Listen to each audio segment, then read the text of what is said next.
రేవంత్ రెడ్డిని ఎలాగైనా సరే దెబ్బ కొట్టాలని స్వపక్షము విపక్షము కలిసి ఈ హైడ్రా కూల్చివేతను బట్టి అతని మీద దాడి చేయ ప్రయత్నించారు.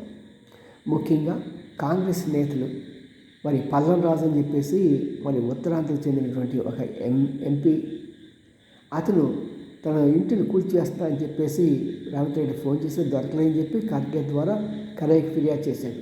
చేసినప్పుడు అది రాహుల్ గాంధీ దగ్గరికి వెళ్ళింది. ఆ పంచాయతీలో ఈ యొక్క పల్లరాజు యొక్క ఎత్తు పల్లాలు అన్నీ కూడా వివరించేటప్పటికి అసలు విషయం తెలుసుకుని పల్లరాజుని తోసివేసి రేవంత్ రెడ్డికి పూర్తి స్వేచ్ఛనిచ్చాడు. ఏదేమైనా సరే ఇటు ప్రజల్లోనూ అటు పాలకపక్షంలోనూ మంచి పేరు ప్రతిష్ట సంపాదిస్తున్నాడు ఈ కూల్చివేతలతో. కానీ కడుపు మంటగా ఉంది కేసీఆర్, అతని కొడుకు కేటీఆర్కు, హరీష్ రావుకు. మరి ఈ కడుపు మంటకి యాంటాసిడ్లు వేసినా ఆగదేమో చూద్దాం.